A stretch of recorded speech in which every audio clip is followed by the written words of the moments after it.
"You are a sinking ship, and I refuse to drown with you." Those were the last words Charlotte said to William before she walked out on him. Brutal, right? For 15 years, William let those words turn him into a monster of success. He became a cold, ruthless colonel. But here is the question that will keep you up at night. Why did the woman who loved him enough to starve for him suddenly become a gold digger? When William forces her onto a dangerous mission to humiliate her, the truth explodes in the middle of a firefight. She didn't leave because she stopped loving him. She left because she was blackmailed. She took the role of the villain so he could be the hero. You have to see the interrogation scene in Part 7 where the real villain is unmasked. It will shatter you. Who is the person in your life suffering in silence, just to keep you safe? The crystal chandeliers of the Grand Officers' Hall cast a fragmented, diamond-like light across the room, reflecting off the polished buttons and heavy gold medals that adorned the chest of Colonel William Thompson. The air was thick with the scent of expensive perfume, aged scotch, and the distinct, metallic aroma of power. To anyone watching from the periphery, William was the epitome of masculine triumph. He stood at the center of the room, a glass of champagne held loosely in his hand, surrounded by generals who patted his back and politicians who sought his favor. At 40 years old, he possessed the rugged, weathered handsomeness of a man who had walked through fire and refused to burn. His jawline was sharp enough to cut glass, and his eyes were the color of the Atlantic Ocean in winter, cold, deep, and utterly unforgiving. However, the smile on his face was a masterful fabrication. It was a strategic expression, drafted by necessity and executed with military precision. Inside, William felt nothing but a hollow, vibrating rage that had sustained him for 15 long years. He was not listening to the senator praising his recent tactical victory in the eastern sector. He was scanning the room. He was hunting. Tonight was not just a celebration of his promotion. It was an orchestration of his revenge. He had personally ensured that the medical support unit from the Veterans Charity Hospital was assigned to this gala. It was a petty maneuver, perhaps beneath the dignity of a colonel, but dignity had abandoned him the night his wife threw his clothes onto the rain-soaked pavement and told him he was worthless. His gaze drifted past the silk gowns of the debutantes and the velvet drapes of the VIP section, finally landing on the shadows near the service entrance. There she was. Dr. Charlotte Evans stood by a folding table designated for emergency medical aid, looking entirely out of place amidst the opulence. She was not wearing a gown. She wore her standard gray dress uniform, functional and severe. Time had not been kind to her, or perhaps she had simply ceased fighting against it. The vibrant, laughing woman who had once danced with him in their cramped kitchen was gone. In her place stood a woman who looked like a statue carved from limestone, eroded, pale, and silent. Her hair, once a cascading river of gold, was pulled back into a tight, practical bun that pulled at the skin of her temples. William felt a surge of triumph that tasted like ash. This was what he had wanted to see. He had wanted to see her regret. He had wanted to witness the poverty of her choices. She had left him for a man she claimed could give her the world, a man of status and wealth. Yet here she was, working the night shift at a gala where she was invisible to everyone but him. "Excuse me, Senator," William said, his voice smooth and deep, cutting through the chatter. "There is an old acquaintance I must greet." He did not wait for a response. He moved through the crowd, the sea of people parting instinctively for his rank. The rhythmic click of his dress shoes against the marble floor sounded like the ticking of a bomb. Every step was a sentence in the indictment he had been writing in his head for a decade and a half. Charlotte saw him coming. She did not flinch. She did not smooth her uniform or check her reflection in the window.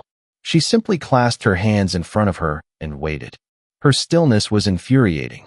It was not the reaction of a woman who had realized she made a mistake. It was the reaction of a soldier waiting for a firing squad.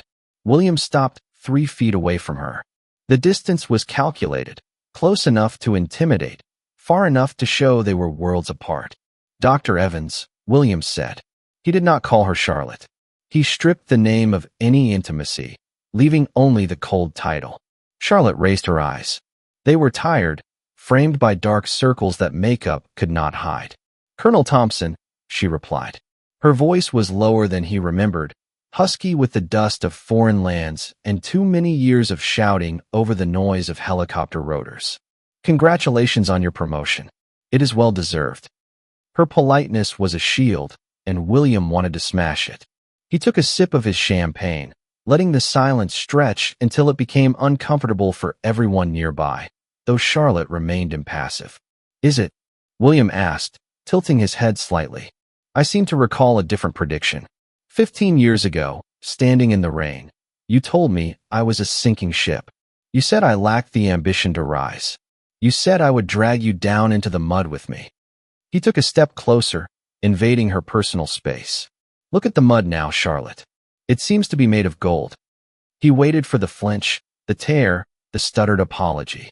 He wanted her to look at his uniform, at the heavy epaulets on his shoulders, and realize what she had thrown away. Charlotte did not look at his medals. She looked at a small scar above his left eyebrow, a souvenir from a skirmish in the valley 3 years ago. Her gaze was clinical, assessing the tissue damage, not the glory. "I am glad you proved me wrong, William," she said softly. There was no sarcasm in her tone, which unsettled him. It was a flat, factual statement. "You have achieved everything you ever wanted." "Everything I wanted?" William laughed, a harsh, barking sound that drew glances from the nearby tables. "I have achieved everything you said I could not. There is a difference. I built an empire out of the bricks you threw at me." "And where is he? The man you left me for? The wealthy officer who was supposed to give you the life of a queen?" He looked around mockingly, as if searching for a phantom. "I do not see a ring on your finger, doctor. I do not see a mansion in the background. I see a woman checking blood pressure for drunk politicians." For a split second, a crack appeared in her mask. Her fingers twitched against the white tablecloth. It was a subtle movement, a tremor of nerves, or perhaps pain, but William caught it. He latched onto it. "He left you, did he not?" William pressed, his voice dropping to a cruel whisper. "The grass was not greener. It was just artificial turf. And now you are here, watching the man you discarded stand at the top of the world." Charlotte took a slow breath. She looked away from him, towards the balcony where the orchestra was playing a waltz. It was the same waltz they had danced to at their wedding, played on a cheap cassette player. The irony was suffocating. "I am here to work, Colonel," she said, her voice straining to remain steady. "If you require medical assistance, I can help you. If you are here to relive the past, I am afraid I do not have the time. I have a job to do." "I am your job tonight," William snapped. "I am the reason you are even allowed in this hall. Do not forget that." "I never forget," Charlotte whispered. The words were so faint he almost missed them. They were heavy with a meaning he could not decipher. Was it regret? Bitterness?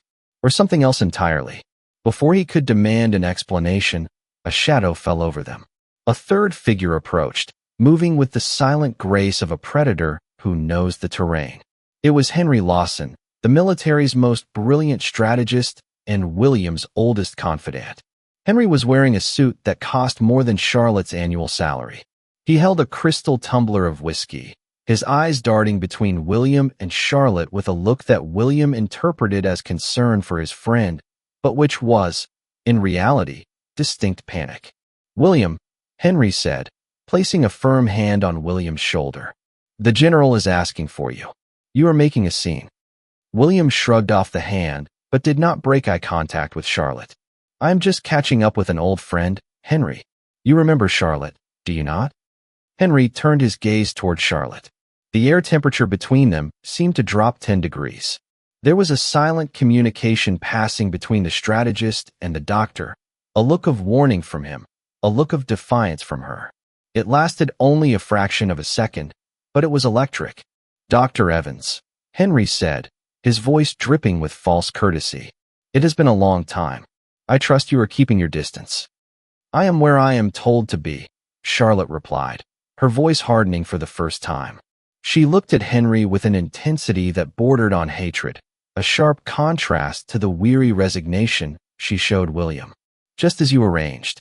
William frowned. He looked from Henry to Charlotte. "What does that mean?" "It means," Henry interjected quickly, stepping physically between them, that the good doctor knows her place. Come, William. You have victory to celebrate. Do not waste your night on ancient history.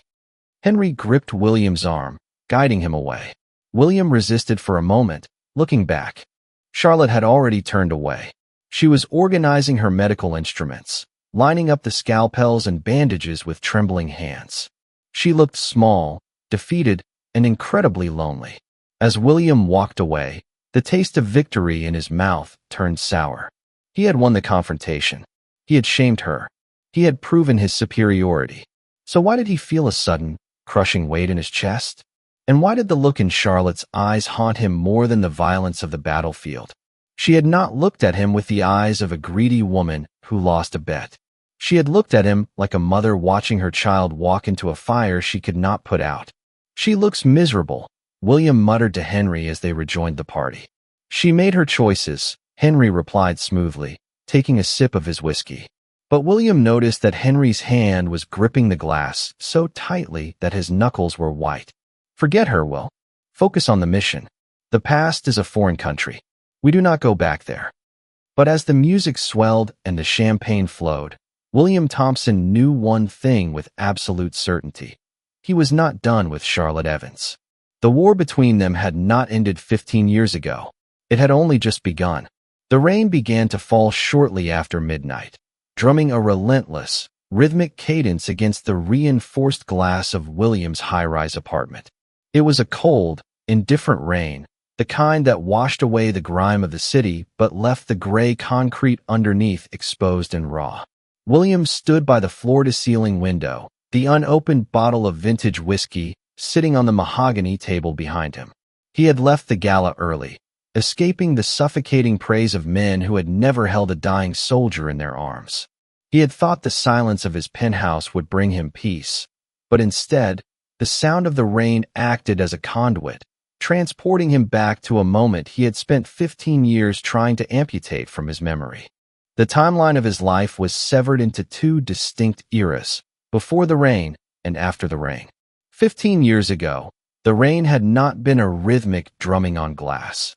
It had been a deluge soaking through the thin fabric of his fatigue jacket. He was 25 years old, a young sergeant with dirt under his fingernails and a heart so full of love it felt like a liability. He had come home early from a training rotation, carrying a bouquet of grocery store carnations that were already beginning to wilt. The small, cramping apartment they rented near the base had always smelled of vanilla and bleach, Charlotte's scent. But that day, it smelled of cardboard and departure. The memory played out in his mind with the high-definition clarity of a nightmare. He saw the red suitcase standing by the open door like a tombstone. He saw Charlotte, not the hollowed-out woman he had seen tonight, but a vibrant, terrified creature, shoving clothes into a bag with frantic desperation. "You are leaving?" the younger William had asked, his voice cracking. He had not been the colonel then. He had been a boy who believed that love was a currency strong enough to buy a future. Charlotte had turned to him. The look on her face was etched into his soul. It was not hatred. It was a strange, glassy determination, like a surgeon preparing to sever a limb to save a body. She did not cry. She did not scream. She spoke with a calm that was more violent than a shout. "I cannot do this anymore, William," she had said. Her hands were shaking, but she hid them behind her back. "I am tired of counting pennies. I am tired of waiting for you to become something you are not. I am going to be an officer," he had pleaded, stepping toward her, reaching for her hand. "I just need time. The promotion board is next month." "You will never be an officer," she had snapped, recoiling from his touch as if he were contagious. "You are a dreamer, William. You have no political instinct. You have no connections. You are a sinking ship, and I need a man who can swim, not a boy who drowns. I refuse to drown with you." The cruelty of the words had stunned him into silence. It was as if she had reached into his chest and extinguished the pilot light of his soul. He remembered watching her walk out the door, dragging the red suitcase over the threshold. A black sedan had been waiting for her at the curb, the engine idling, the wipers slashing back and forth. He never saw the driver, only the silhouette of a man who represented everything William was not: wealthy, powerful, Chosen. Go. She had whispered before closing the door, a final command that sounded strangely like a sob. Just let me go. Back in the present, William pressed his forehead against the cold glass of his penthouse window. The condensation cooled his skin, but the old anger burned in his gut. For 15 years, those words, sinking ship, had been the fuel for his engine. He had studied strategy until his eyes bled. He had volunteered for missions that other men called suicide. He had clawed his way up the chain of command, stepping over his own exhaustion, driven by the singular need to prove her wrong. He had succeeded. He was the man who could swim. He was the ocean itself. And yet, seeing her tonight had disrupted the narrative. The woman in the gray uniform did not look like someone who had chosen a better life. She looked like someone who had survived a war without any armor. The chime of the doorbell cut through his reverie. William straightened his spine, wiping the condensation from his forehead. He knew who it was. Only one man had the clearance to bypass the building's security at this hour. He opened the door to find Henry Lawson standing there, looking impeccably composed despite the late hour. Henry held a file folder in one hand and a bottle of scotch in the other, a peace offering. I figured you would be brooding, Henry said, walking past William into the living room with the familiarity of a brother. You always brood when it rains. It is a bad habit for a colonel. William closed the door and followed Henry. I am not brooding. I am thinking. Dangerous pastime, Henry quipped, pouring 2 glasses of the amber liquid. He handed one to William and sat on the leather sofa, crossing his legs elegantly. You were distracted tonight, Will. The general noticed. You cannot let a ghost from the past derail your future. Not when you are so close to the Pentagon. William took the glass, but did not drink. He swirled the liquid, watching the vortex form. She looked.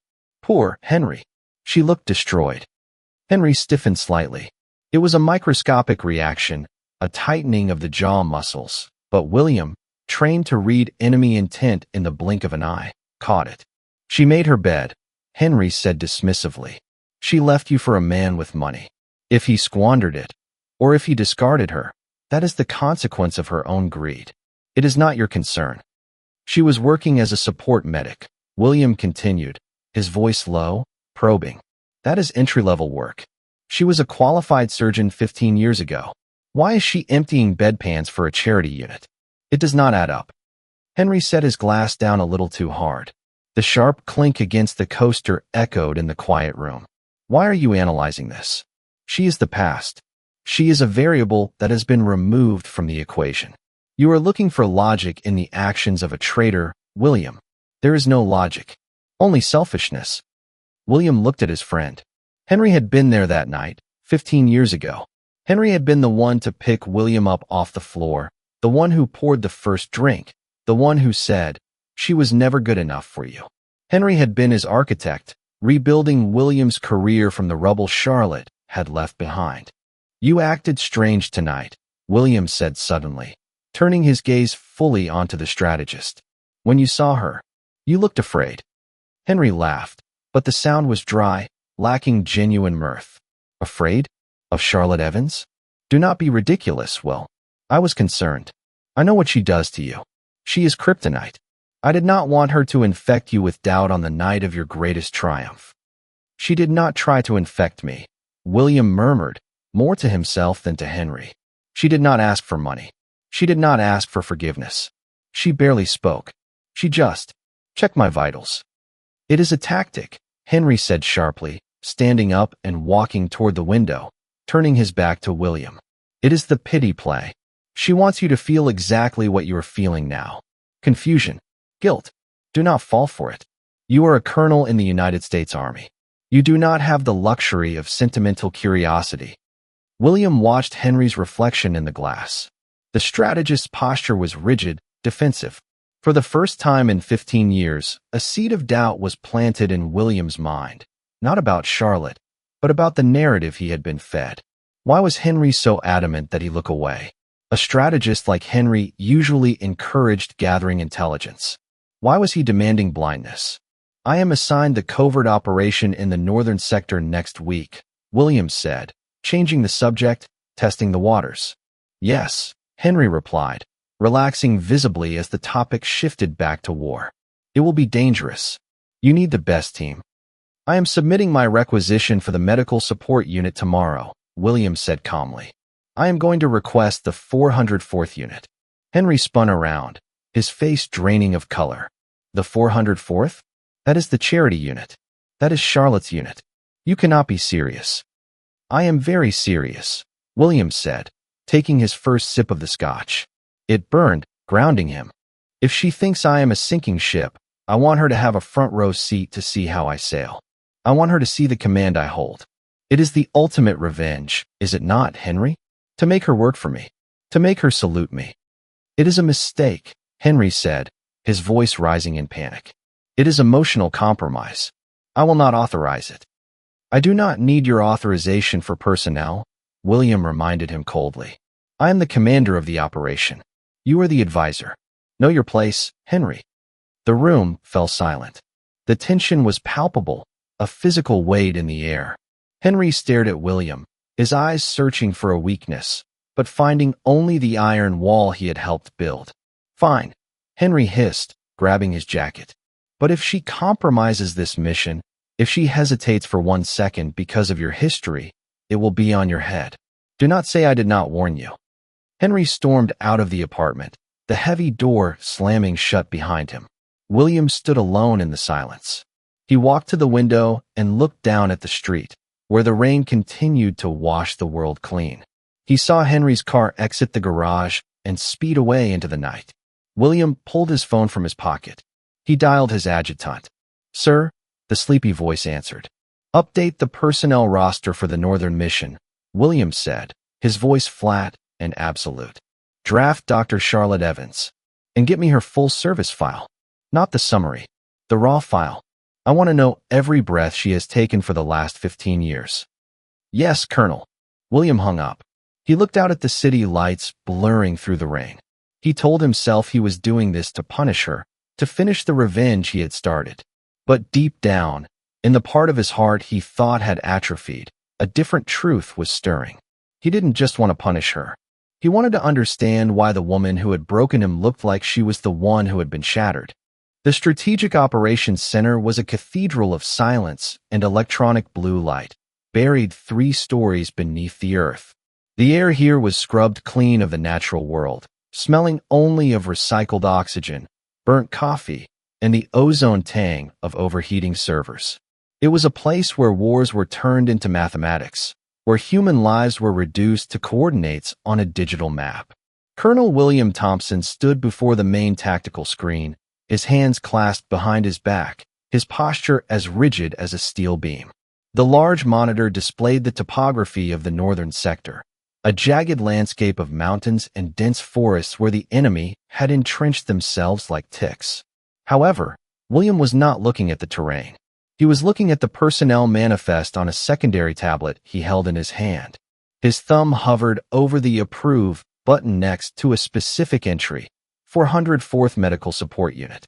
Lead physician, Dr. C. Evans. It had been 24 hours since the gala, and the anger in his gut had not dissipated. It had calcified into a cold, hard resolve. He told himself that bringing Charlotte on this mission was a tactical decision. She was trauma-certified. She had experience in high-conflict zones. But the truth, the one he refused to whisper even in the privacy of his own mind, was that he needed to expose the fraud he believed her to be. He needed to see her break under the pressure of the life she had rejected. He wanted to strip away the doctor title and see the selfish woman who had abandoned a sinking ship. You are making a mistake, William. The voice came from the shadows near the heavy steel doors. Henry Lawson stepped into the blue glow of the monitors, his face pale and drawn. He looked like a man who had not slept, his usual polished veneer showing hairline cracks of anxiety. William did not turn around. I did not ask for your opinion, Henry. The requisition is standard. We need medical support. The 404th is available. The 404th is a ragtag group of volunteers and charity cases, Henry argued, walking up to the console. He kept his voice low, mindful of the junior officers typing away at distant terminals. They are not special forces material. And she, She is a liability. You know this. She was the top of her class in combat triage, William countered, his voice devoid of emotion. Before she was my wife, she was a soldier. Or have you forgotten that? I have forgotten nothing, Henry snapped, uncharacteristically sharp. He moved closer, entering William's personal space. I remember the night she left. I remember you drinking until you blacked out. I remember the months it took to rebuild your focus. You are finally at the peak of your career. The Pentagon is watching this mission. If you bring her, you bring your past. And the past is a distraction. William finally turned to face his friend. He studied Henry's face, looking for the source of this intense resistance. Henry was a strategist. He usually played the long game, treating people like chess pieces. Why was he so terrified of a single pawn? Why does her presence threaten you, Henry? William asked quietly. You act as if she carries a plague. Is it because you think I am weak? Do you think I will fall in love with her again? Henry's eyes darted away for a fraction of a second. I think hate is just as blinding as love, Will. You want to punish her. I get that. But the battlefield is not the place for domestic disputes. If she hesitates, if she freezes because she is looking at you, men will die. You're men. It was a low blow, perfectly aimed. Henry knew that William's loyalty to his troops was his religion. For a moment, William's finger wavered over the screen. The image of young soldiers bleeding out because his ex-wife was distracted by their shared history flashed through his mind. But then, another image superseded it. The image of Charlotte at the gala, checking his vitals with that maddening, professional detachment. She had not looked like a woman who would freeze. She had looked like a woman who had already walked through hell and found it comfortable. She will not hesitate, William said, his voice hardening. And if she does, I will remove her from command myself. But I need to know, Henry. I spent 15 years thinking I was the failure. I need to see her in my world. I need to see that I won. You have already won. Henry hissed, his desperation leaking through. Why do you need to rub her face in it? Just leave her in the misery she chose. Because, William said, pressing his thumb down on the screen. The device beeped, a sharp, final sound. Requisition approved. Success is not real until it is witnessed. Henry stared at the screen, his face draining of blood. He looked as if he had just watched a bomb arm itself.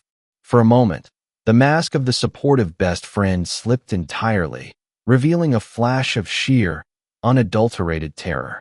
He opened his mouth to speak, to argue, perhaps to confess, but then he clamped it shut. The order was logged in the central server. It could not be undone without a general's override. Fine, Henry whispered, straightening his tie with trembling fingers. But remember this moment, William. When everything goes wrong, remember that I tried to stop you. Henry turned on his heel and walked out of the command center, his footsteps echoing rapidly, like a man fleeing a crime scene. Underscore.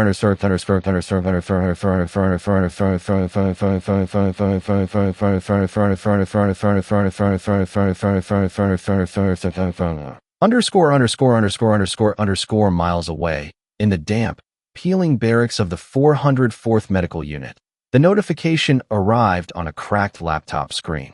Dr. Charlotte Evans sat on the edge of her cot, her hands wrapped around a mug of lukewarm tea. The room was cold. The heating system had broken weeks ago, and the budget did not allow for repairs. She wore a thick wool sweater over her scrubs, her breath misting in the air. The laptop pinged. She leaned forward, her eyes narrowing as she read the deployment order. Operation Northern Storm. Commanding Officer, Colonel William Thompson. Status, immediate deployment. The ceramic mug slipped from her fingers and shattered on the concrete floor. Hot tea splashed across her boots, but she did not flinch. She did not move. She stared at the name on the screen, William Thompson. It was not fear she felt for herself. She had long ago ceased to care about her own comfort or safety. The fear that gripped her heart, squeezing it until it ached, was for him. She knew Henry Lawson. She knew the lengths he would go to in order to keep his secrets buried. For 15 years, she had played the role of the villain, the cheater, the cold-hearted wife, all to keep William safe from the court-martial Henry had fabricated. She had let William hate her, because his hatred was the fuel that propelled him away from the destruction Henry had planned. But now, William was pulling her back into his orbit. He was bringing the villain onto his stage. "Oh, William," she whispered to the empty, freezing room, tears finally pricking the corners of her eyes. "You foolish, arrogant man. You have no idea what you have done." She did not reach for her phone to decline the order. She could not. To refuse a direct deployment order from a colonel would draw too much attention, perhaps triggering an investigation that would unearth the very lies she had sacrificed her life to protect. She had to go. She had to walk back into the life of the man who hated her, the man she still loved with a silent, burning intensity. She had to protect him from the shadows, even if he spat in her face while she did it. Charlotte stood up and began to pack. She did not pack a red suitcase this time. She packed a camouflaged duffel bag. She packed bandages, morphine, and scalpels. She packed the tools of war. She reached into the bottom of her locker and pulled out a small, worn photograph hidden inside a medical textbook. It was a picture of a young William, laughing in the rain, before the world turned cold. She traced his face with her thumb, then tucked the photo into the pocket of her uniform, directly over her heart. "I will keep you safe," she vowed to the silence, "even if you destroy me for it." Outside, the wind howled against the barracks walls, sounding like a warning that had arrived 15 years too late. The pieces were set. The game had changed. And as the dawn approached, gray and unforgiving, Charlotte Evans prepared to march toward her own execution. The northern sector was a desolate scar on the face of the earth, a landscape of jagged gray rock and weeping forests where the sun seemed to be a rumor rather than a reality. The forward operating base, a sprawling grid of canvas tents and mud-splattered vehicles, sat in the valley like a precarious settlement on the edge of the world. For the last 3 days, the rain had been relentless, turning the ground into a viscous, freezing slurry that sucked at boots and morale alike. Colonel William Thompson stood under the overhang of the command center, smoking a cigarette he did not truly want. The smoke curled into the damp air, disappearing instantly, much like the hope of the men stationed here. From his vantage point, he had a clear view of the medical tent, a large, dreary structure marked by a red cross that had begun to fade under the assault of the elements. He told himself he was supervising his troops. He told himself he was assessing the readiness of the unit. But he was lying. He was watching her. Dr. Charlotte Evans had been in the camp for 72 hours, and in that time, William had not seen her rest. He had expected her to complain. He had expected the woman who had once demanded a life of luxury to look at the mud with disdain, to demand better quarters, to beg for a transfer back to the warmth of the city. He had prepared a speech for that moment, a biting, sarcastic monologue about how reality bites harder than ambition. But the moment never came. Instead, he watched as she moved through the camp with the quiet, efficient grace of a ghost. She wore her fatigues like a second skin, covered in the filth of the camp, her hair tucked under a cap, her face scrubbed free of anything resembling vanity. She did not walk like a doctor. She walked like a soldier. William threw his cigarette into a puddle and crushed it with his heel. The cognitive dissonance was giving him a headache. The Charlotte in his memory, the one who had packed her bags because he was too poor, too slow to rise, did not align with the woman currently kneeling in the mud outside the medical tent. He walked toward her. The sound of his heavy boots squelching in the mire announced his arrival, but she did not look up. She was tending to a local boy, a civilian caught in the crossfire of a skirmish earlier that morning.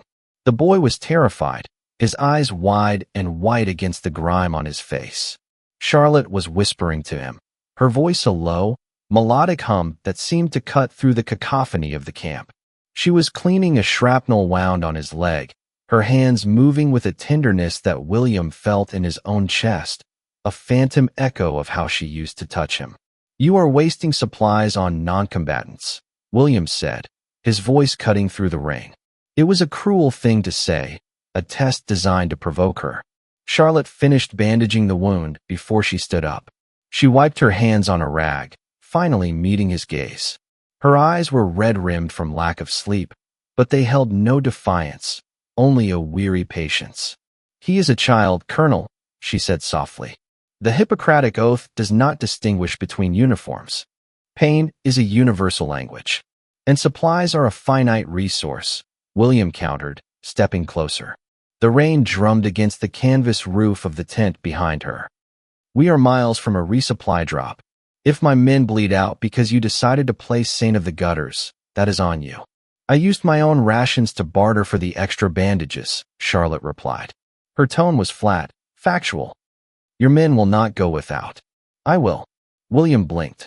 He looked at her gaunt frame, realizing for the first time that her uniform hung loosely on her shoulders. You traded your food? I am not hungry, she said, turning back to the boy to check his temperature. William felt a surge of irrational anger. It was the anger of a man whose worldview was being dismantled brick by brick. He wanted her to be selfish. He needed her to be selfish. If she was selfless, then his 15 years of hatred were built on a lie, and that was a terrifying possibility. Stop acting, he snapped, grabbing her arm. The contact was electric, a sudden jolt that made them both freeze. He felt the thinness of her wrist beneath the heavy fabric. You think this performance impresses me? The martyr act? I know who you are, Charlotte. I know what you want. You want comfort. You want status. You are just biding your time until you can find another rich fool to latch onto. Charlotte looked down at his hand gripping her arm, then up into his eyes. For a moment, her mask slipped. He saw a flash of such profound sorrow that he almost let go. It was not the sorrow of a victim. It was the sorrow of someone carrying a burden too heavy for one set of shoulders. I do not want your money, William, she whispered. The rain seemed to hush around them. I never did. I just want you to survive. Survive? William laughed harshly, releasing her arm as if it burned him. I am the commander of this sector. I am thriving. You are the one scraping by in the mud. Success is not survival, she said, a cryptic sadness in her voice. Sometimes, the higher you climb, the less oxygen there is to breathe. Before he could demand an explanation, a commotion at the perimeter drew his attention. A supply truck had arrived. William glared at her one last time before turning to address his men, his heart hammering a frantic rhythm against his ribs. Later that evening, the confusion gnawed at him. He sat in his command tent, the glow of the tactical map illuminating his face. He could not focus on the enemy positions. He kept thinking about her rations. Lieutenant, William barked at his logistics officer, who was organizing files in the corner. Sir, the young man jumped to attention. The medical unit, William said, keeping his voice indifferent. Dr. Evans, check her payroll status. I want to know if she is receiving her hazard pay supplements. I do not want civilians claiming we underpaid them later. The lieutenant typed rapidly on his ruggedized laptop. One moment, sir. Retrieving records for Dr. Evans. A pause. The lieutenant frowned. That is odd. What is odd? William asked, leaning forward.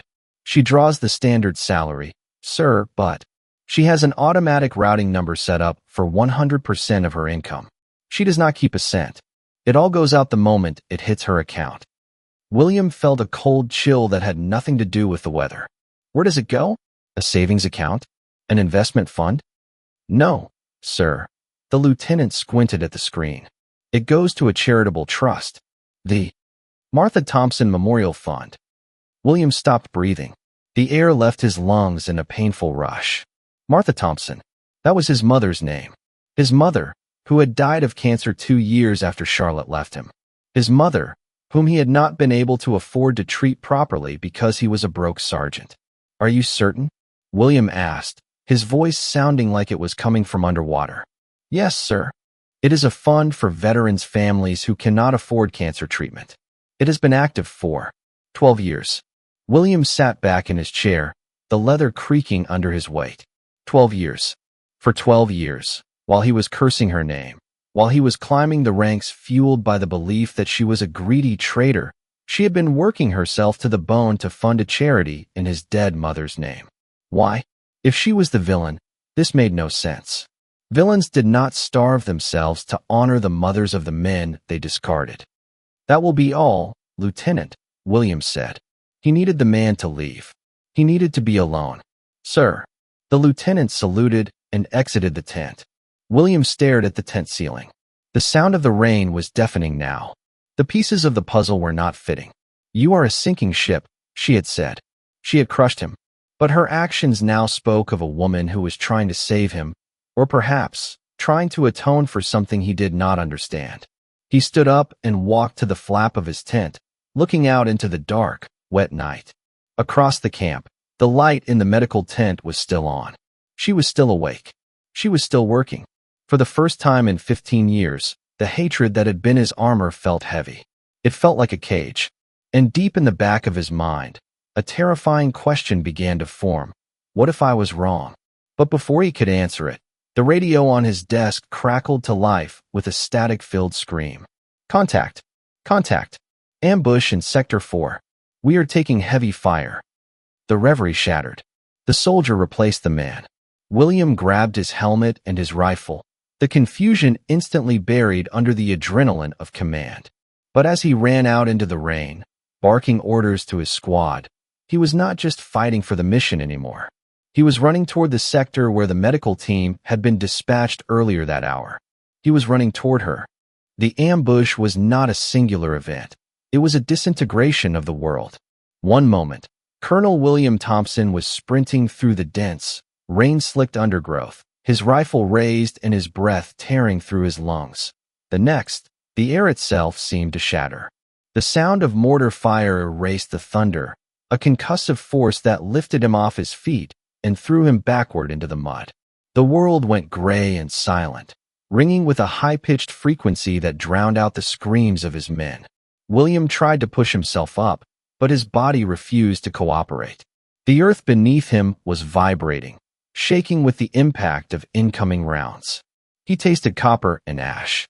His vision swam, the trees above him spinning in a nauseating kaleidoscope of black and green. "Report," he tried to shout into his comms, but his voice was a ragged croak. He tapped his helmet, trying to clear the static. "Pinned down. Flank is gone. Taking heavy fire from the ridge."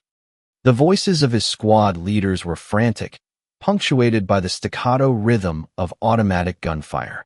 William shook his head, forcing clarity back into his mind through sheer force of will. He was a colonel. He was the man who had built himself from nothing. He did not die in the mud. He crawled toward the cover of a fallen log, his movements heavy and uncoordinated. His leg burned, a sharp, hot agony that told him he had taken shrapnel. Through the chaos, a voice cut through his earpiece. It was not the panicked voice of a soldier on the ground. It was the cool, detached baritone of Henry Lawson, transmitting from the safety of the command center miles away. "Colonel Thompson, Sitrep." Henry's voice was crisp, almost bored. "We are ambushed," William grit out, firing blindly over the log to suppress the enemy advance. "Sector 4. We are boxed in. Requesting immediate air support and extraction." There was a pause on the line, a pause that lasted a second too long. "Negative, Colonel," Henry replied. "The weather conditions are too severe for air support. The risk to the aircraft is too high. My men are dying down here, Henry." William roared, the adrenaline momentarily overriding the pain. "We cannot hold this position." "Then you must retreat," Henry said. "Pull the squad back to the rendezvous point. Leave the assets. Prioritize the intel." "We are pinned," William screamed. "If we move, we are dead. We need cover fire." "I cannot authorize it, William. The risk is unacceptable. You are on your own." "Lawson out." The line went dead. William stared at the radio handset in disbelief. It was not just a strategic refusal, it was a death sentence.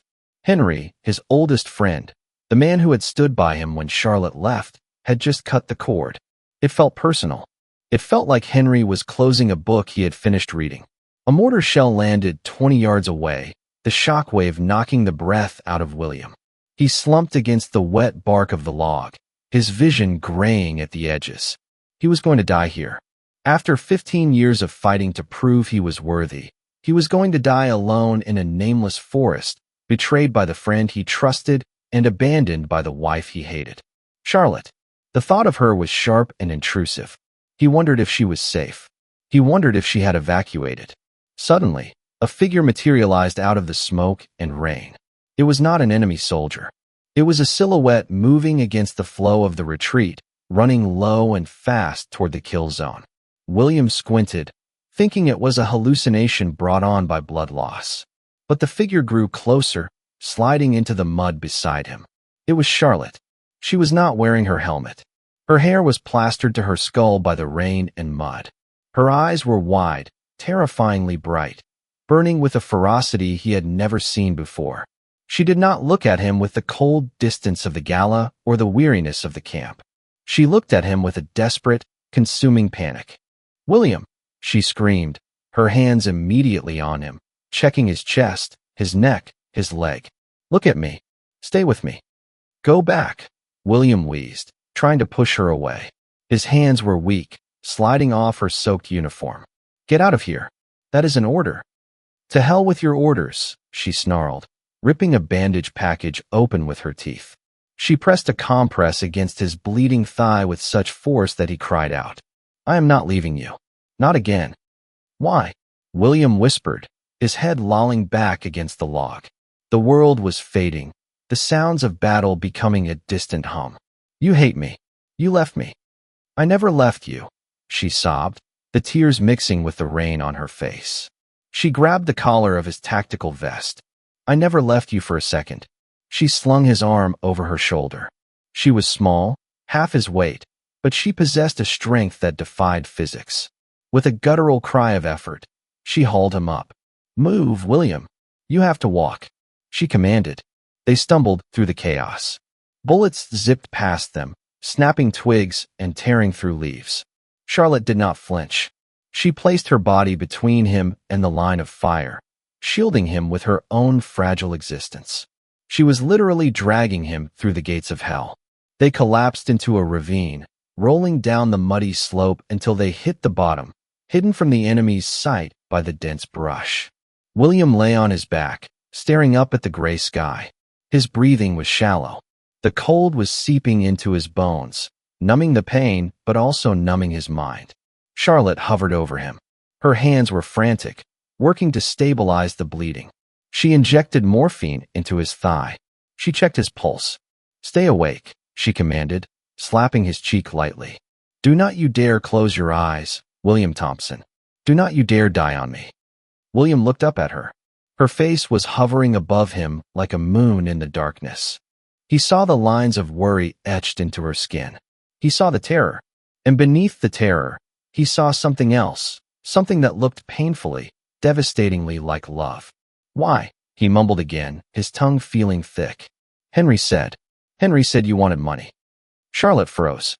Her hand stopped moving for a split second.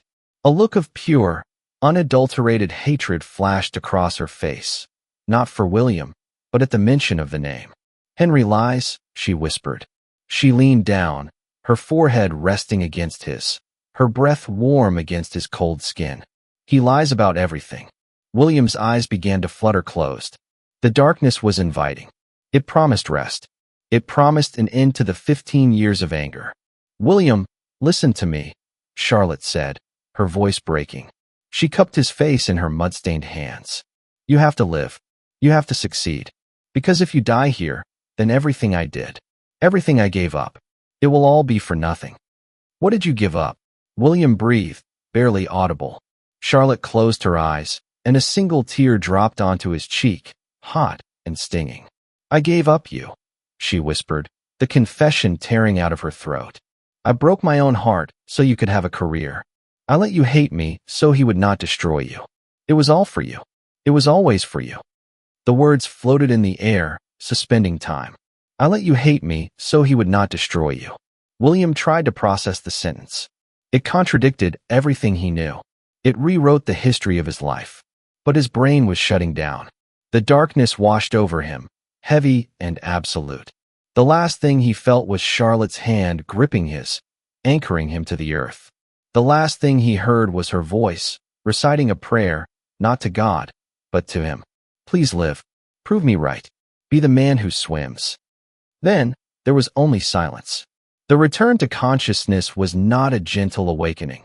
It was a slow, painful ascent from the bottom of a dark ocean. The first thing Colonel William Thompson registered was the blinding whiteness of the ceiling tiles, a stark contrast to the mud and gray skies of the forest where he had almost died. The air smelled of antiseptic, floor wax, and the distinct, metallic tang of blood that lingers in military field hospitals. The rhythmic beep of a heart monitor acted as a metronome, counting out the seconds of a life he had been told was no longer his to command. William tried to sit up, but a sharp, tearing pain in his thigh pinned him back against the crisp sheets.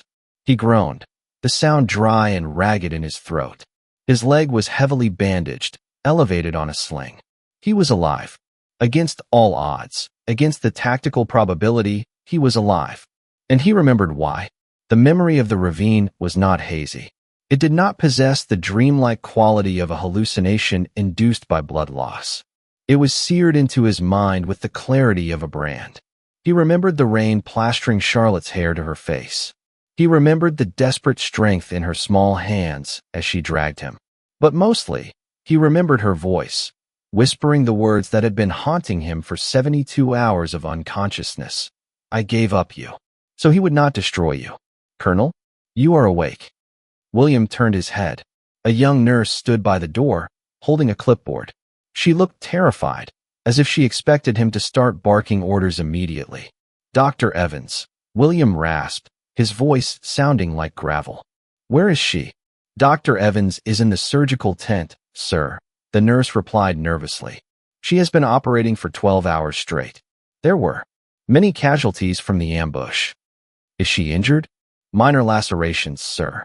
But she refused treatment until the critical patients were stabilized. She brought you in herself, sir. It is the talk of the camp. William closed his eyes, letting the information settle. She hadn't left his side until he was safe, and then she had immediately returned to the war. It was not the behavior of a woman who cared about status. It was the behavior of a woman who was trying to outrun her own demons. Leave me, William ordered softly, and bring me my laptop. Secure line. Sir, you are supposed to rest. That was not a request, Lieutenant. 10 minutes later, William sat alone in the dim room, the glow of the ruggedized laptop illuminating his face. The pain in his leg was a dull roar, kept at bay by the painkillers, but his mind was sharpening with every passing second. He was a man who built his career on intelligence, on finding the patterns in the chaos. For 15 years, he had accepted the narrative of his divorce as a simple fact. Charlotte was greedy, and he was inadequate. He had never questioned it because the anger was too useful. It was the fuel that drove him. But now, the fuel was contaminated. He opened the classified personnel database. His clearance level as a colonel, combined with the emergency override codes from the mission, gave him access to the deep archives, records that were usually buried under layers of bureaucracy. His fingers hovered over the keyboard. He typed in a name. Not Charlotte's. Richard Sterling. This was the name Charlotte had thrown at him 15 years ago. I met someone, William. His name is Richard Sterling. He is a major. He comes from old money. He can give me the world. William hit enter. The screen loaded. A spinning wheel of death. Then, a single line of text appeared in red. No records found. William frowned. He tried different spellings. He tried searching for civilians with that name in the region where they had lived. He broadened the search to the entire military database for that year. Result: 0 matches. There was no Richard Sterling. The man who had supposedly stolen his wife, the man William had competed against in his head for a decade and a half, did not exist. He was a phantom, a scarecrow constructed to frighten William away. A cold chill that had nothing to do with the air conditioning crept up William's spine. If the man was a lie, then the reason for leaving was a lie. And if the reason was a lie, then why did she leave? So he would not destroy you. William opened a new window. He navigated to his own service record. He had looked at his file 1,000 times, his commendations, his promotions, his tours of duty. It was a pristine record of excellence. But he had never looked at the suppressed/expunged folder. Every soldier had one, usually filled with minor infractions, parking tickets on base, or medical waivers. He entered his command password. The folder opened. There, buried at the bottom of the list, dated exactly 1 week before Charlotte asked for a divorce, was a file he had never seen. Incident report, 77 Bravo. Subject, Sergeant William Thompson. Charge, grand larceny of military ordnance. Status, pending court-martial. William stopped breathing. The room seemed to tilt. Grand larceny? He had never stolen a paperclip, let alone ordnance.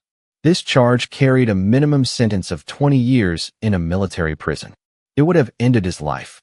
He would have been stripped of rank, dishonorably discharged, and thrown into a cell. He clicked on the file details.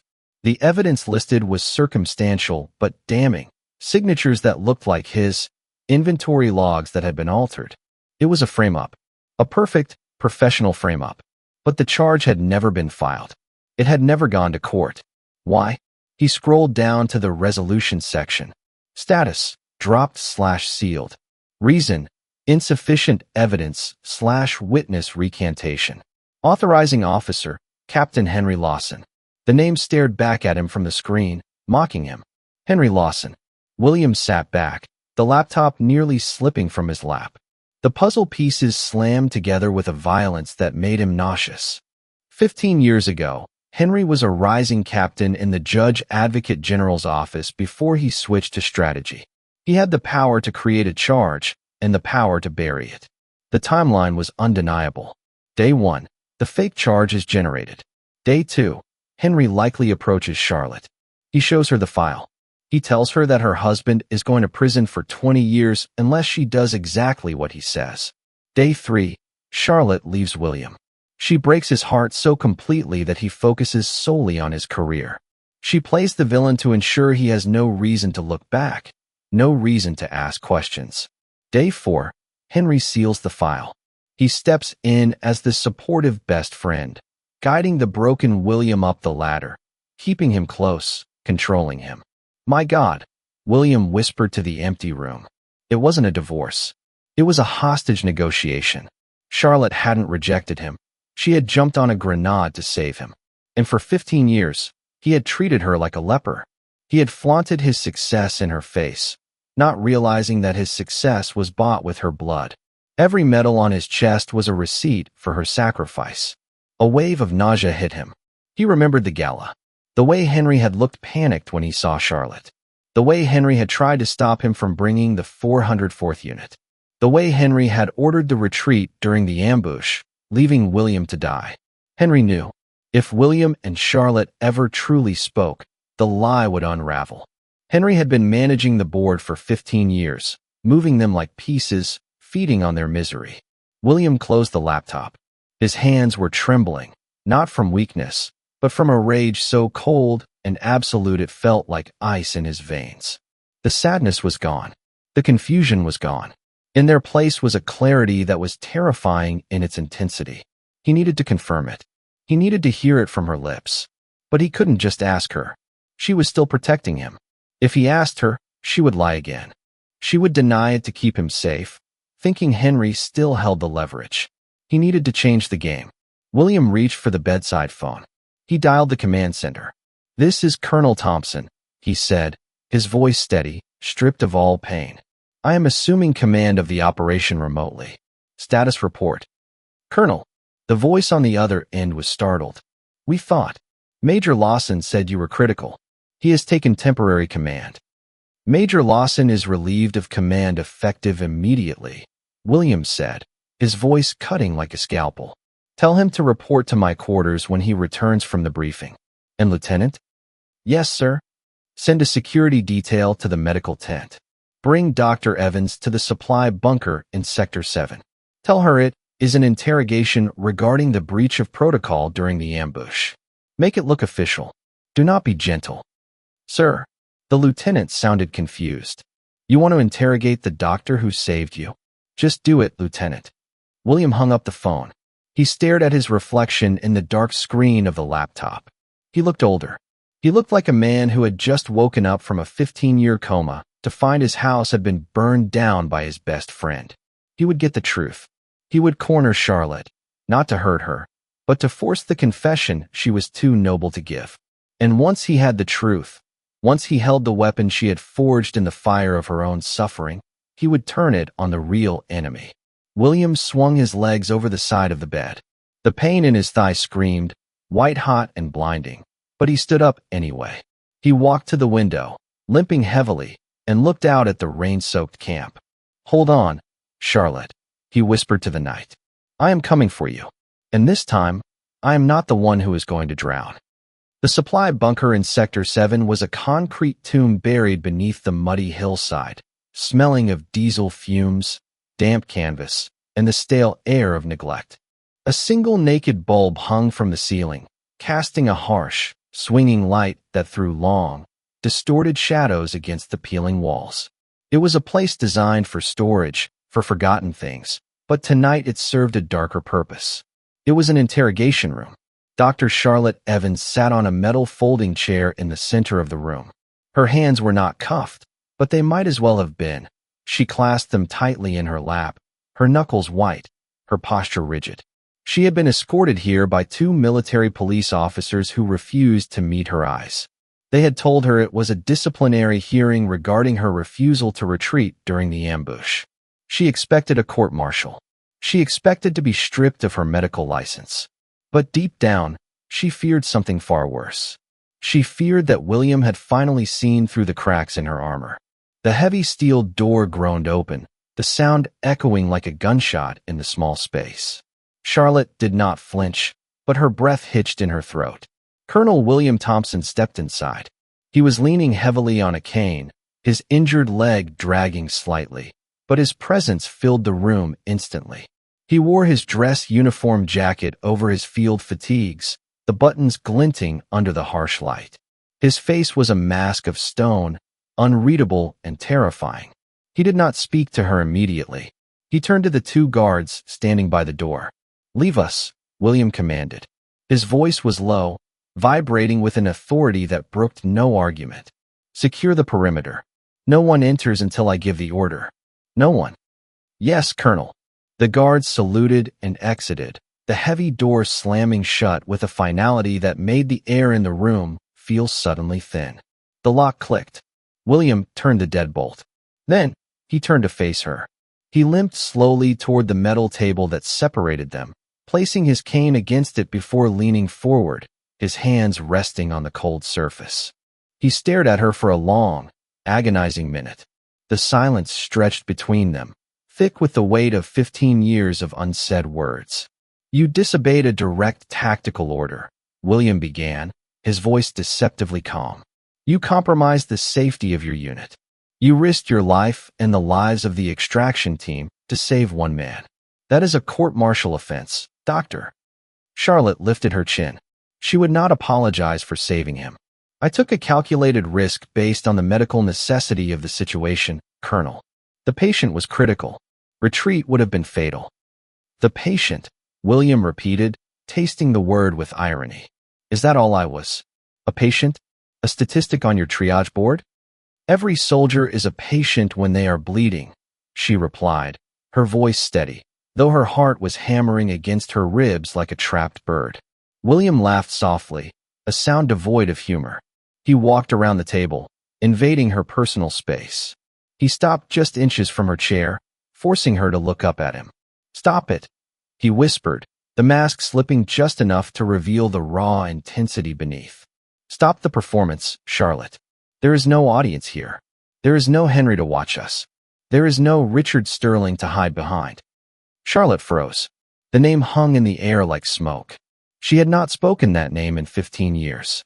It was the name of the phantom lover she had invented, the wealthy major she had claimed to love to drive William away. "I do not know what you mean," she stammered, her eyes darting away. Richard Sterling does not exist." William cut her off, his voice rising. "I searched the database, Charlotte. I searched every military record, every civilian registry, every tax file from 15 years ago. There was no Major Sterling. There was no wealthy heir. There was no other man." Charlotte felt the blood drain from her face. The room seemed to spin. Her foundational lie, the cornerstone of the wall she had built to protect him, had just been pulverized. You must have missed him," she whispered weakly. "It was a long time ago. Records get lost." "Records get lost," William agreed, stepping closer, his voice dropping to a dangerous growl. But crimes do not. Crimes like grand larceny of military ordnance. Incident Report 77 Bravo. Charlotte gasped. It was an involuntary sound, a sharp intake of air, as if she had been punched in the stomach. Her eyes flew to his face, wide with absolute terror. She had not heard those words spoken aloud since the night Henry Lawson had sat in her kitchen and laid the file on the table. The fake file that would have sent William to prison for 20 years. You know, she breathed. The fight went out of her body. Her shoulders slumped. The defiance evaporated, leaving only a small, frightened woman sitting in a cold bunker. I found the file in the suppressed archives, William said, his voice trembling now, the anger mixing with a profound, aching grief. I saw the charge, and I saw who signed the order to seal it. Captain Henry Lawson. He knelt down, ignoring the pain in his injured leg, so that he was eye level with her. He took her cold, trembling hands in his. He threatened you, did he not? William asked. It was not really a question. It was a plea for confirmation. He told you that I was going to prison. He told you that the only way to save me was to leave me, to make me hate you so I would focus on the work, to turn me into a soldier who had nothing left to lose. Charlotte looked at him, tears finally spilling over her lashes, tracking through the grime on her cheeks. She could not lie anymore. The truth was a flood, and the dam had broken. He said they had evidence, she sobbed, her voice cracking. He showed me the inventory logs with your signature. He said you would get 20 years, William. 20 years in Leavenworth. You would have died in there. You were so soft back then. You were so full of dreams. So you killed the dreamer to save the man, William whispered, realizing the magnitude of what she had done. She hadn't just left him. She had performed a spiritual amputation on herself.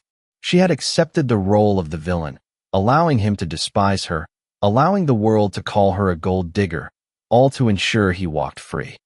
I had to, she cried, gripping his hands tightly. He promised me.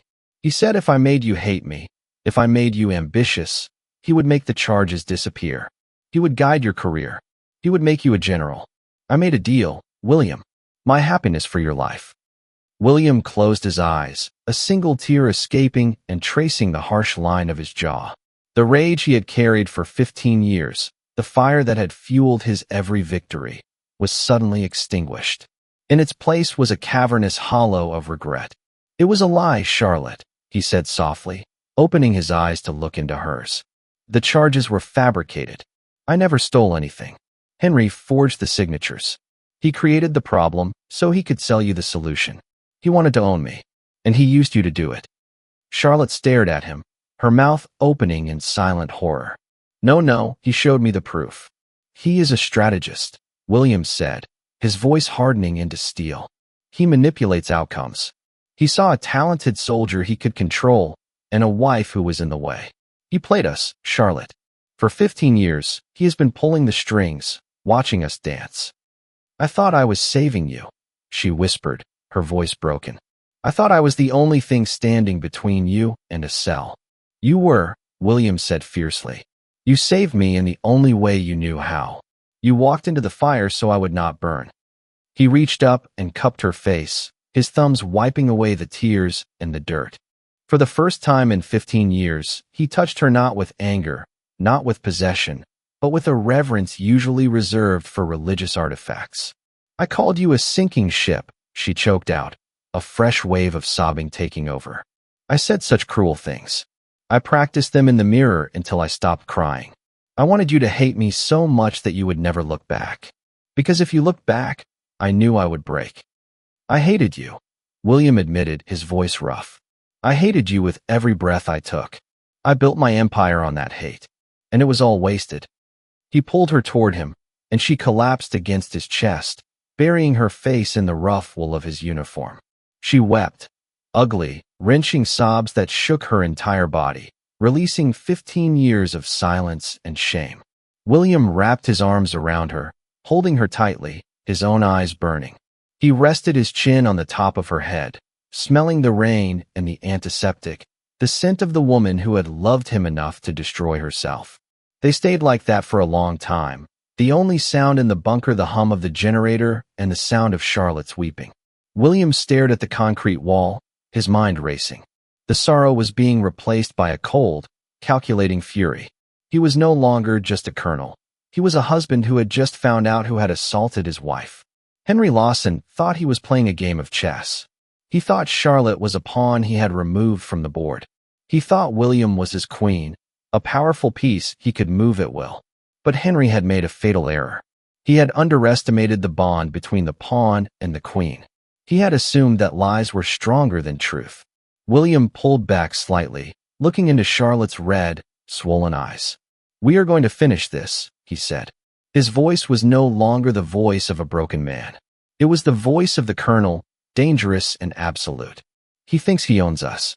He thinks you are weak and I am blind. We are going to show him exactly how wrong he is."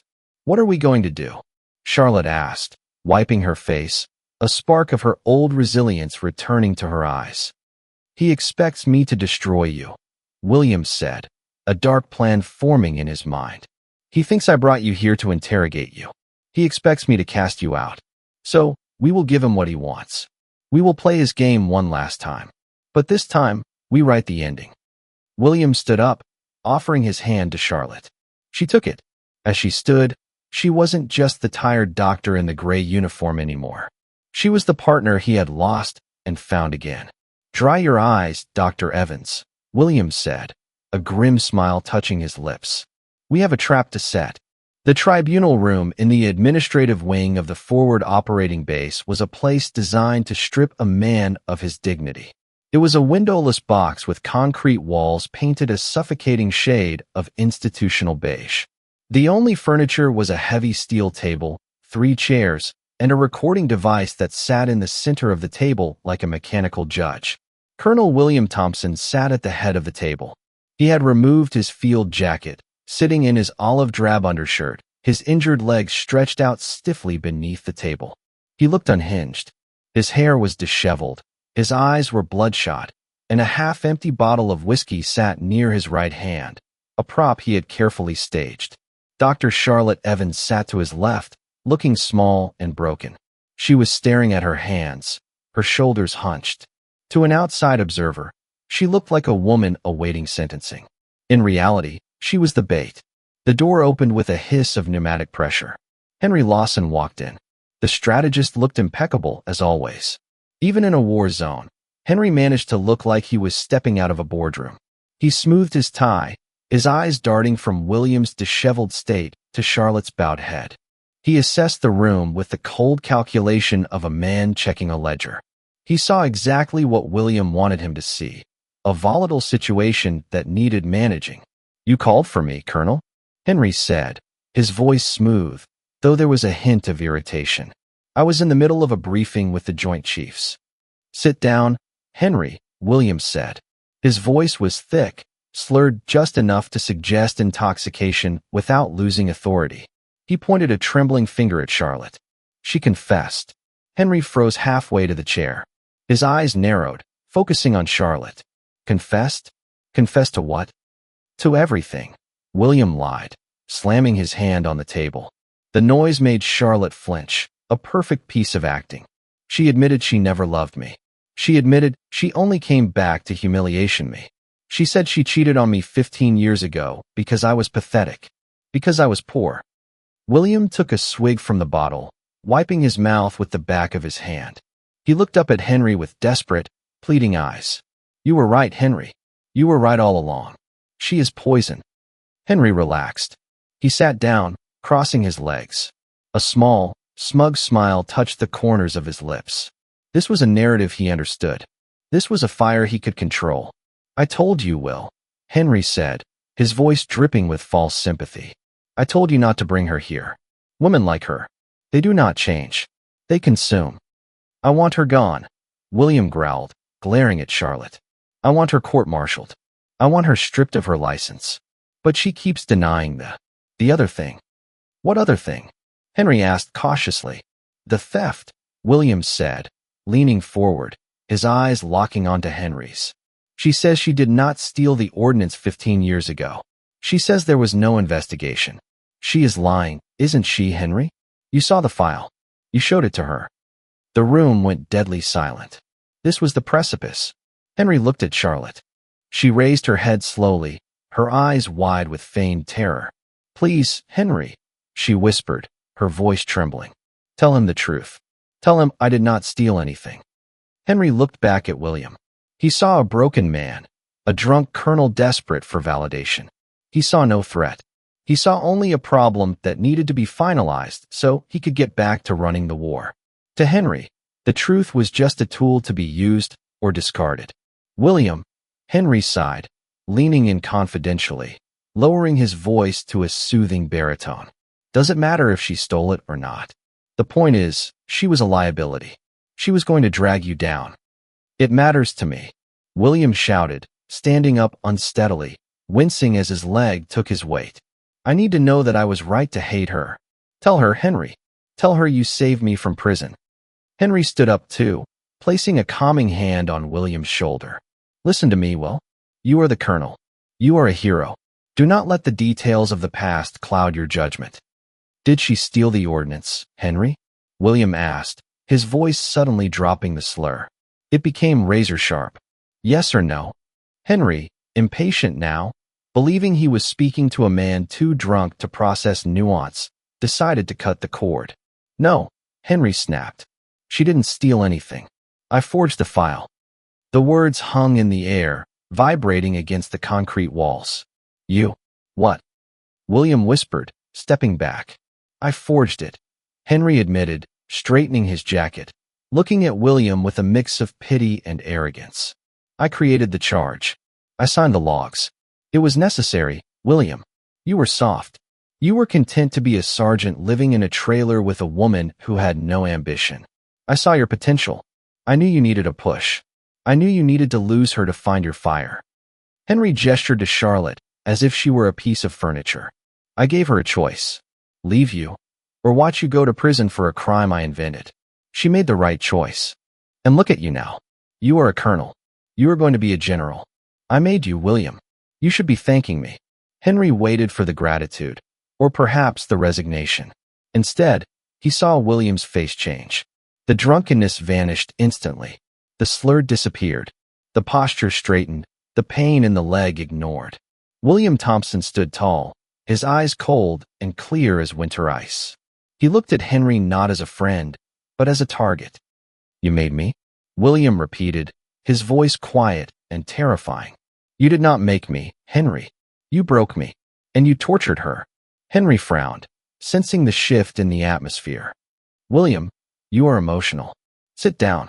I am not emotional, William said. He reached down to the recording device on the table. He tapped the red light that had been covered by a piece of tape. He peeled the tape back.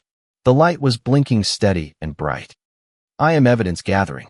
Henry's face went pale. He looked at the recorder, then at the door. That is inadmissible, Henry stammered, stepping back. You entrapped me. This is a private conversation. Not entirely private, William said. He pressed the button on the intercom system on the wall. General, did you get all that? A gruff voice crackled through the speaker. I heard every word, Colonel Thompson. Clear as day. Henry stumbled back, hitting the wall. The composure that had been his armor for decades shattered.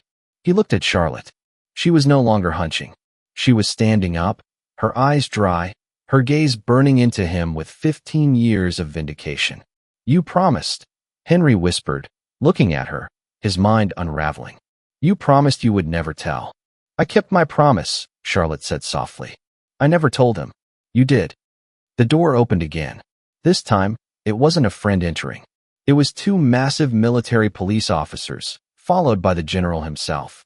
The general, a man with silver hair and a face like a bulldog, walked up to Henry. He did not yell. His disappointment was far heavier than anger. Major Lawson, the general said, you are under arrest for forgery, blackmail, conduct unbecoming of an officer, and obstruction of military justice. You will surrender your sidearm and your rank insignia immediately. Henry looked at William. Will, please. It was for the greater good. It was for you. William walked around the table. He stood inches from Henry. He reached out and ripped the rank insignia, the gold oak leaf, from Henry's collar. He did it slowly. The sound of the Velcro tearing was the loudest thing in the room. The greater good, William said, holding the insignia up, does not require the destruction of innocent people. You played God, Henry, but you forgot one thing. What? Henry breathed, sweat beading on his forehead. God sees everything, William said. And eventually, the devil gets his due. Get him out of my sight, the general barked. The MPs grabbed Henry. He did not fight. He looked deflated, a man whose entire existence was built on manipulation, suddenly finding himself in a world where truth was the only currency. As they dragged him out, he looked back one last time at Charlotte. She did not look away. She watched him go, witnessing the end of the nightmare he had scripted for her. The door slammed shut. The silence that followed was heavy, but it was clean. It was the silence after a storm passes. The general looked at William and Charlotte. He nodded respectfully. I will need formal statements from both of you tomorrow. But for tonight, go. You have both been on duty for 15 years. It is time to stand down. The general left. William and Charlotte were alone in the room. The recording device was still blinking, but the game was over. William leaned against the table, the adrenaline fading, the pain in his leg returning with a vengeance. He felt exhausted, drained to his very core. But when he looked at Charlotte, he saw that the grayness that had clung to her skin for days was gone. She looked tired, yes, but lighter. The invisible weight she had been carrying, the secret, the shame, the fear, had been lifted. He is gone, Charlotte whispered, as if she couldn't quite believe it. He can't hurt us anymore. No, William said. He reached out and took her hand. His fingers were rough, hers were scarred, but they fit together as if the last 15 years had never happened. He is history, and we are just beginning. Checkmate. She smiled weakly, tears returning to her eyes. But this time, they were tears of relief. Checkmate, William agreed. Come on, doctor. Let's get out of this bunker. I think we have both seen enough darkness for one lifetime. He led her toward the door, limping, but moving forward. They walked out of the interrogation room and into the corridor, leaving the ghosts of their past locked behind them in the cold, concrete box. The sun was beginning to die behind the jagged ridge of the western mountains, bleeding a bruised purple and burnt orange across the horizon. It was the kind of twilight that felt less like an ending and more like a hesitation, a pause between the violence of the day and the forgiveness of the night. High above the sprawling grid of the forward operating base, on a grassy overlook that smelled of damp earth and pine needles, Colonel William Thompson and Dr. Charlotte Evans stood side by side. They had walked up the incline in silence, leaving the noise of the machinery, the shouting of orders, and the suffocating walls of the interrogation room far below.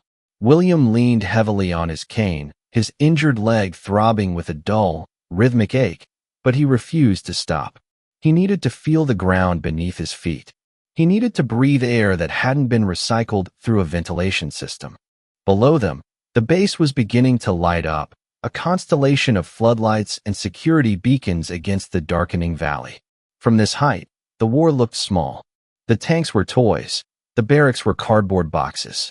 The ambition that had driven William for 15 years, the desperate need to be the biggest man in the room, to be the commander on the hill, suddenly felt insignificant. He looked at Charlotte. She was watching the sunset, her profile sharp and pale against the fading light. The wind tugged at loose strands of her hair, freeing them from the severe bun she wore. She looked exhausted, etched with lines of fatigue that no amount of sleep would erase quickly. But she also looked ethereal. The armor she had worn for a decade and a half, the guise of the cold, indifferent ex-wife, had dissolved, leaving behind the woman he had fallen in love with in a cramped kitchen 20 years ago. I used to dream about this, William said, his voice rough, breaking the silence. He didn't look at her. He looked at the horizon. Not this hill specifically, but the summit. I used to dream about standing at the top of the world, looking down at everyone who doubted me. I thought the view would be beautiful. Charlotte turned to him, her eyes soft. And is it? William shook his head slowly. No, It is lonely, and it is cold. He reached into the pocket of his dress jacket and pulled out the heavy brass coin he had been given when he took command of the sector. It was a symbol of authority, weight, and power. He turned it over in his fingers, feeling the raised lettering. "You bought this," William whispered, his throat tightening. "Every rank I earned, every commendation, every salute. You bought them all. You paid for them with your reputation. You paid for them with our marriage." "I paid for your life, William," Charlotte corrected him gently. She stepped closer, her presence warming the chill air between them. "Freedom is expensive. The price was high, but I would pay it again. I would pay it 1,000 times to keep you out of that cage." "But look at what we lost," William said, his voice cracking. He finally turned to look at her, and the pain in his eyes was naked, unguarded. 15 years, Charlotte. 15 years of birthdays. 15 years of Christmases. We lost the chance to have children. We lost the chance to grow old together. We spent the prime of our lives fighting a war that didn't exist, against an enemy who was sleeping in the next room. The weight of the lost time crashed down on him. It wasn't the anger that broke him now, it was the grief. It was the realization of the empty spaces in his memories where she should have been. Charlotte reached out and took his hand. Her fingers were warm and rough, the hands of a healer who had seen too much blood. She did not try to offer platitudes. She did not say it's okay, because it wasn't okay. It was a tragedy. "We cannot get the time back," she said softly. "The years are gone, William. They are sediment at the bottom of the river. If we try to dive down and retrieve them, we will only drown." "Then what do we do?" William asked, feeling a desperation rising in his chest. "How do I look at you and not feel the guilt of how I treated you? I called you a gold digger. I mocked your poverty. I flaunted my success in your face while you were starving yourself to honor my mother." He dropped the coin. It fell into the tall grass, disappearing into the shadows. He didn't look to see where it landed. "I do not want the rank," he said, his voice shaking. "I do not want the stars on my shoulder if they mean I have to be the man who hated you. I will resign. I will walk away tomorrow." Charlotte squeezed his hand tight, anchoring him. "No," she said firmly. "You will not." William looked at her, surprised by the steel in her voice. "You will not resign," she continued, stepping into his space, forcing him to look at her. "Because if you throw it all away, then my sacrifice meant nothing. If you walk away now, then the 15 years I spent alone were for a failure. You are a good leader, William. You are a protector. You save lives. Do not insult me by throwing away the thing I died to give you." She reached up and touched the collar of his uniform, straightening it with a familiar, intimate gesture that made his heart ache. "Be the colonel," she whispered. "Be the general. But be the man I knew you could be. The man who swims. Just do not swim alone anymore." William let out a breath he felt like he had been holding since the day she left with the red suitcase. He leaned his forehead against hers. He closed his eyes, breathing in the scent of her, rain, sage, and skin. The anger that had defined his skeletal structure for so long melted away, leaving him feeling raw and new. "I don't know who I am without the anger," he confessed in a whisper. "I don't know how to be William Thompson without the hate." "Then we will find out," Charlotte murmured. "We have time now. We have the rest of our lives." The sun had fully set. The first stars were beginning to puncture the velvet darkness above them.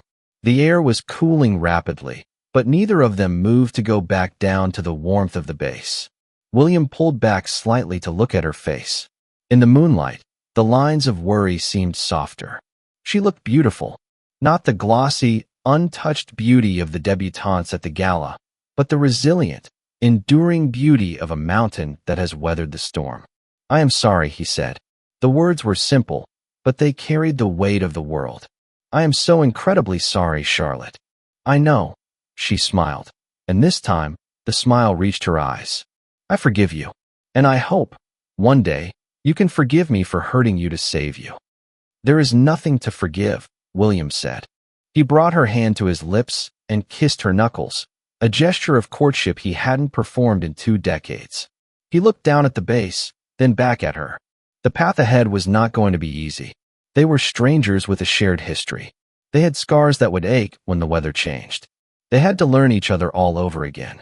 He had to learn who she was as a doctor, as a woman who had lived in poverty, as a person who liked her tea lukewarm. She had to learn who he was as a commander, as a man who had seen death, as a person who now feared silence. But they were standing on the same side of the line. The war between them was over.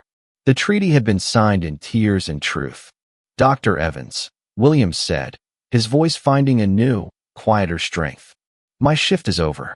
Would you like to get dinner? I know a terrible mess hall down there that serves barely edible stew. Charlotte laughed. It was a rusty, tentative sound, but it was the most beautiful thing he had heard in years. I would love some terrible stew, Colonel. William, he corrected her softly.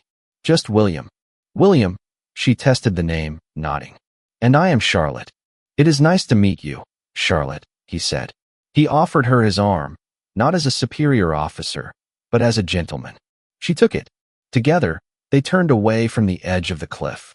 They began the long, slow walk down the hillside, moving carefully through the darkness. The path was uneven, and the night was deep, but they did not stumble. They walked in step, two survivors of a long winter, finally walking into the spring. The wind settled. The stars watched. And for the first time in 15 years, William Thompson was not sinking. He was swimming, and the water was warm. That ending leaves a heavy ache in the chest, doesn't it? We often think love is about holding on, but Charlotte Evans taught us that sometimes the purest form of love is letting go and accepting the hatred of the one you save. William spent 15 years climbing a mountain, only to realize the view was worthless without her. It is a powerful reminder to look past the surface of the people around us. Are we judging them for their silence, when we should be thanking them for their sacrifice? Don't let 15 years go by before you ask the real questions. If this story touched your heart, please hit that subscribe button and turn on notifications so you never miss a story that matters. Now, I want to hear from you. Have you ever been misunderstood by someone you loved, but couldn't tell them the truth? Let me know in the comments below. And while you are there, represent your home. Comment which state or country you are watching from right now. I'll see you in the next video.